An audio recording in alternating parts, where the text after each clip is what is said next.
नमस्कार, मार्केट संवाद में आपका स्वागत है। ईद का त्योहार है आज, तो हमने सोचा क्यों ना आपको शहर के कई सारे मोहल्लों से एक साथ सफ़र कराते हुए ऐसे इलाके तक लेकर चलें जहां आपको गली मोहल्लों में हलचल कैसी है, शांति कैसी है, बदलाव कैसे हैं, त्योहार का हाल कैसा है, ये सब दिखाते हैं। तो इस समय हम बैदराज मोहल्ला से, जो घास मंडी का मोहल्ला है, वहाँ से शुरुआत करते हैं, वो आपको लेकर चलते हैं। आप ये देखिएगा इस सफ़र में आपको कितने सारे मोहल्ले मिलेंगे। बैदराज से जब आप शुरू करते हैं तो आपको तिलियानी बजरिया, सागर गेट, झुगियाना, ओरछा गेट और एक और मोहल्ला जिसका भी हमको नाम अभी याद नहीं आ रहा है, वो दिखाएंगे। इतने सारे मोहल्ले आपको इस सफ़र में मिलेंगे, तो आप तैयार रहिए हमारे साथ में। फ़िलहाल आप इस समय तिलियानी बजरिया और सागर गेट के इलाके में आप यहाँ आ गए हैं। यहाँ से आप जुगियाना मोहल्ला की तरफ चल रहे हैं। तो ईद का त्यौहार है, यहाँ बहुत सारे परिवार, मुस्लिम परिवार भी रहते हैं और हिंदू परिवार भी रहते हैं। त्योहार के समय, इस समय चूंकि दोपहर का समय हो चुका है, तो लगभग सन्नाटे जैसी स्थिति है। लेकिन पीछे जो बकरा मंडी का इलाका है, वहाँ पर काफ़ी सारे मुस्लिम भाई बंधु हमें नज़र आए और सभी ईद की खुशी में एक दूसरे को मुबारकबाद देते हुए नज़र आए। यहाँ पर बड़ी वालों का बहुत पुराना कारखाना भी है और केमिस्ट्री के जो टीचर थे गुप्ता जी, वो उनका भी मकान यहाँ पर है। कुल मिलाकर अगर आप इस मोहल्ले से परिचित हैं तो यहाँ पर सबसे ज़्यादा प्रसिद्ध जो भांग वाले दुबे झांसी के बहुत फेमस हैं, उनका भी मकान इसी इलाके में है। ये जुगियाना मोहल्ला है, जोगियों का मोहल्ला हुआ करता था, इसलिए इसका नाम जुगियाना हो गया है। जो जोग खिलाते हैं उनका मोहल्ला होता है। यहाँ पर कई सारे जो नाट्य कलाकार हैं, रात में जो पहले आपने देखा हो कि नौटंकियाँ हुआ करती थीं, उन नौटंकी के कलाकार भी इसी मोहल्ले में रहते हैं। और आज तो खैर ये नौटंकियाँ अब बंद हो गई हैं, तो ये कलाकार काफ़ी कह सकते हैं कि अपने भुखमरी के कगार पर आने के बाद अब दूसरी जगह पर कुछ काम जीवन करके अपना जीवन यापन कर रहे हैं। हमने इन लोगों से बातचीत की थी पहले, तो उन लोगों का कहना था कि अब नौटंकियाँ बंद हो गई हैं, तो अब लोगों को रोजी रोटी का कोई साधन नहीं है, ऐसे में सिर्फ सरकार से ही उम्मीद लगती है।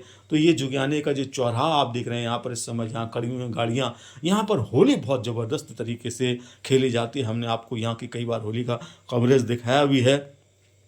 और यहीं पर जो भांग वाले दुबे हैं उनका परिवार रहता है। यहाँ पर बहुत फेमस है झांसी के जो भांग वाले दुबे का जो परिवार है, बहुत फेमस परिवार है। और इनकी शिवपुरी और शहर में भांग के जो ठेके होते हैं, उनकी दुकानें भी हैं और बहुत अच्छा परिवार माना जाता है।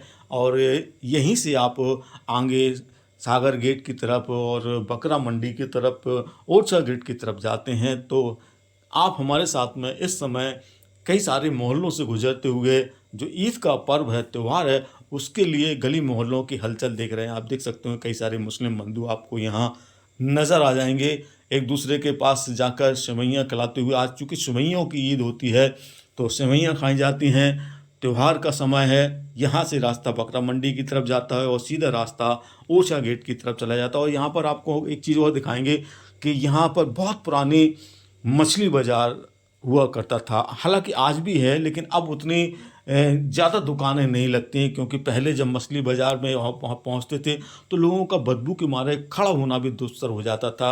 अब हालांकि वहाँ से मछली की दुकानें व्यवस्थित तरीके से कर दी गई हैं और काफ़ी कम हो गए हैं, इसलिए अब इलाका बहुत अच्छा हो गया है, उतना ज़्यादा बदबूदार इलाका नहीं रह गया है। और वहीं से आपको ओरछा गेट का इलाका शुरू होता है, जहाँ हनुमान जी का प्राचीन मंदिर भी है, मज़ार भी है। और अंदर जो ओरछा गेट के अंदर जाते हैं तो वहाँ पर मस्जिद ये, और पूरे इलाके में आपको मुस्लिम भाई बंधु, और यहाँ से आप गंज की तरफ भी, सुभाषगंज की तरफ भी निकल जाते हैं। तो ये फ़िलहाल अभी आप जिस इलाके की हम मछली बाज़ार की बात कर रहे थे, यहाँ पर आप आ गए हैं। थोड़ा सा और आगे चलेंगे तो यहाँ पर आपको दिखाई देगा ये मछली बाज़ार पुराने ज़माने में हुआ करता था।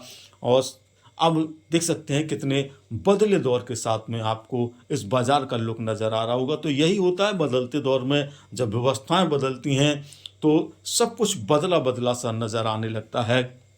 यहाँ एक समय लोगों का निकलना मुश्किल होता था, क्योंकि जब वो मछली बाज़ार के रूप में इसको पहचाने ही इसकी मछली बाज़ार के रूप में थी। लेकिन अब यहाँ पर आप देख सकते हैं कितनी साफ़ सुथरी व्यवस्था है। नगर निगम की गाड़ियाँ कचरा लेने के लिए हर समय यहाँ से निकलती रहती हैं, इसलिए बदबू वाले इलाके बहुत कम नज़र आते हैं। और यहाँ से चंद कदम के बाद, जैसा कि मैं बताया कि सुभाषगंज की तरफ जाने वाला एक रास्ता सामने आप देख रहे होंगे, ये ओछा गेट की तरफ जाने वाला रास्ता हो गया शुरू। और यहाँ जो मस्जिद है आगे ओछा गेट के बाहर, वहाँ पर आप नमाज के बाद जो मुस्लिम परिवार के लोग हैं, देख रहे होंगे आप, यहाँ से आते जाते आपको नज़र आ रहे होंगे, क्योंकि चारों तरफ खुशियों का पर्व है। तो ये मुस्लिम परिवार के लोग हैं, मुस्लिम समाज के लोग जो हिंदू समाज के लोगों से भी गले मिलकर ईद की मुबारकबाद दे रहे हैं। और ये मंदिर है जो ओछा गेट का हनुमान जी का बहुत प्रसिद्ध मंदिर है, बहुत प्राचीन मंदिर है, ऐतिहासिक मंदिर है। और यह ओछा गेट है, यहाँ से आप, जैसा कि मैं आपको बता रहा हूँ, सैयर गेट की तरफ भी चले जा सकते हैं, ओछा गेट की तरफ जा सकते हैं, खुशीपुरा तालपुरा के लिए आगे निकल जा सकते हैं। कई सारे रास्ते यहाँ सर होते हैं। तो यहाँ भी आपको जो मुस्लिम परिवार हैं वो यहाँ नज़र आ जाएंगे। और आगे मस्जिद है बनी हुई है, वहाँ पर आज दोपहर में नमाज भी हुई है। उसके बाद पूरा जो इलाका है बाज़ार का, वहाँ पर ख़रीदारी की चहल पहल आपको नज़र आ रही होगी। हालांकि आप दोपहर में धूप तेज़ होने लगी है, तो बाज़ार सुबह और शाम के समय भीड़ भाड़ वाले होते हुआ करते हैं। फिलहाल यह खूबसूरत नज़ारा ईद के पर्व पर कई सारे मोहल्लों से गुजर कर हमने जब इस त्यौहार का नज़ारा देखा, तो काफ़ी शांति और सद्भाव के साथ में ईद का माहौल हमें खुशनुमा नज़र आया। तो आप सभी को ईद की ढेरों मुबारकबाद। और मार्केट संवाद के साथ में यूं ही बने रहिए और देखते रहिए नए नए सफ़र को। और लाइक, कमेंट और शेयर कीजिएगा, ताकि हम आपके लिए फिर दूसरे नए सफ़र पर निकलें और आपको बता सकें कि किधर क्या हो रहा है, किधर क्या बदल रहा है। मार्केट संवाद के लिए अनिल मौर्य की रिपोर्ट, झांसी।